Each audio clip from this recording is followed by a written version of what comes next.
It's funny. Uh, this is some of the research. This is a page from my little research notebook when I was looking at the topology of the lonely Mobius strip. And you got to appreciate that this is a manifold that's basically like a ribbon with three twists in it.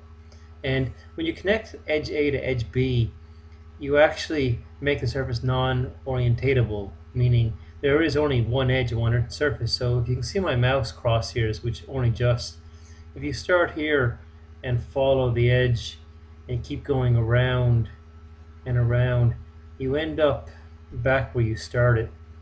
So that's the Mobius strip. And then I started cutting it in down the middle, and you think it would make two pieces, but it actually only makes one piece that's twice the length, and it changes from being a manifold with three twists, one surface, one edge, into a manifold with eight half twists, two surfaces, and two edges. Because when you add a new edge, when you add a cut, you add a new edge, and that adds a new boundary or surface. And then what I did, I took those planes, and if you add a half snip to the paper edge, you can allow them to intersect. Then you can see that I laid the frame knot on the page, and just above here, I drew the knot diagram for that. And there were several types of knots that I found. I found a non-alternating figure of eight knot, and I found another type of knot with a trefoil knot, which is on the right here where my mouse hairs are just barely circling. But I also found a really special knot, which I called the coil or braid. And when organizing the knot, you had to flip the outside boundary over the whole entity of the rest of it to totally encompass it. And then you had all the same surface pointing on the inside and all the same surface pointing on the outside. And they all have six crosses, six intersections, although the knot notation varies dramatically. But I tried to understand, like, the non-alterating figure of eight knot has two loops, as you can see on the left and on the right. But in the trefoil knot group, they have three twists, and I appreciate that. A twist in the paper kills two twists. So if you add it up, it's like two, two, two is six. Then there's three other crosses, but here it works out. We have two, two. That's 4, 5, 6, 7, 8. So I thought that a cross canceled one twist, but that doesn't hold up because here we have 6 crosses, but we don't cancel the 8 twists. And I realized that the knots are taken apart with what's called a Whitney trick in mathematics. I know Stephen Small used that in his theorem to invert or turn a spear inside out.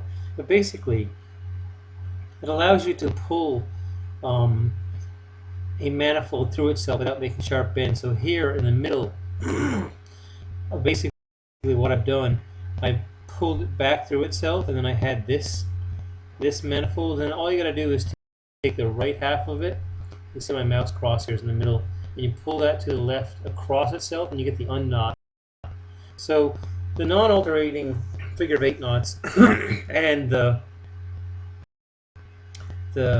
trefoil knots, they both make the unknot when you use Whitney tricks to take them apart, and that's what I found. So you can see the unknot here. So there's no more knot. But when you look at the coil or braid group on the left, this fancy pretty one right here, when I start doing Whitney tricks on that to take it apart, we do not get the unknot. So we pulled the middle loop outside of itself, which is right here, top left-hand corner. Then we go to the next one, follow the red arrow, and we pull this loop in the middle outside of itself.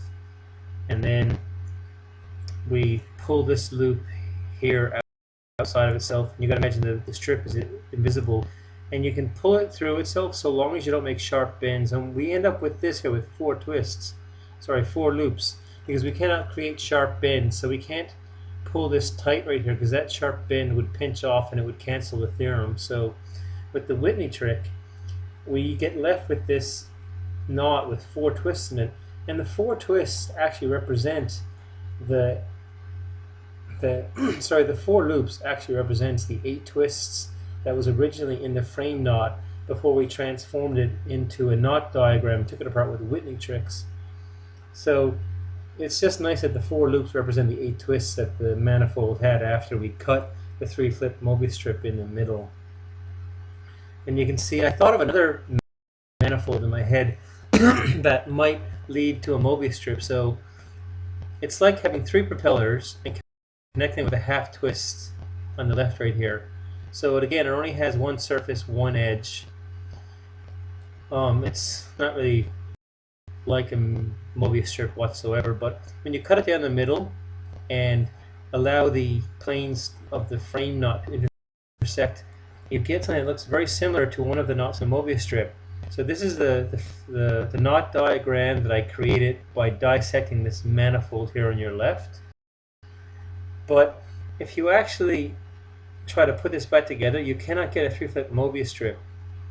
However, it's interesting that if you alter the crossings of this knot, so this crossing right here on the left that I'm circling with the mouse crosshairs, that's an over-under crossing. You can see right here, I've switched that to an over-under crossing, and then this crossing here has been reversed, and then this crossing here, you can see it goes over, but then the downed section goes under. So I just reversed the crossings of that trefoil knot. And then when you put this knot into a frame knot and then put the edges back together, you get a 3-flip Mobius strip. So you can transform a Mobius strip from Mobius strip to this manifold by making the frame knot, reversing the crossings of the trefoil knot, and then putting the edges back together, and you get this manifold. So it was a nice transformation that I did.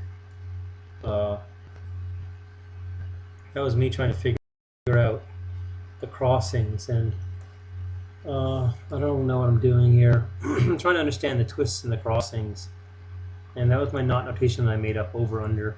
Unbeknown to me, I didn't know that there was standard knot notation, but I started using normal knot notation. And I'm looking at the Euler characteristics of the graph, where vertices minus edges plus the faces always equals 2. So we have 8 vertices. 1, 2, 3, 4, 5, 6. Oh, that's not right. We've got, oh, that's backwards. It should be 6 minus 12 is minus 6 plus 8. Sorry, 6 minus 12 is minus 6 plus 8. 0 plus 8. What am I doing? I can't even do basic math. 6 minus 12 is minus 6 plus 8 will be plus 2. So I just had the numbers reversed. So the graphs were Euler, and I mucked that up, didn't I? So here's my notes on the Whitney tricks. All knots, the knots are all taken apart with what is called a Whitney trick. It's a process of eliminating double points by pushing the manifold across itself, but you have to avoid pinches or sharp bends. For example, this can be uncrossed, can be unknotted, but this you cannot, because you get a pinch point right there, and the arrow points to the pinch point. So many hours to figure this out. What a waste of time. So you can see how I take up the part with the Whitney trick. So on the right, we have this loop here. It's pulled across the down section, and now it's free right here where my mouse crosshairs are. And then we just pull it across itself, and we get the unknot. So you can see how the unknots are made, but again, with the braid group, we don't get the unknot. It's just the mystery of the Mobius strip. So there's some pictures. You can see that's what the manifold looks like before you allow the edges to intersect with half snips, so the planes transverse each other. And that's the trefoil knot with 8 twists, and that's the Mobius strip before it's cut down the middle on the right. So this is just my nonsense on the Mobius strip. What a waste of time. I'm glad I'm done with that. And I'm fascinated by financial markets instead. Gosh. That's the end of my video.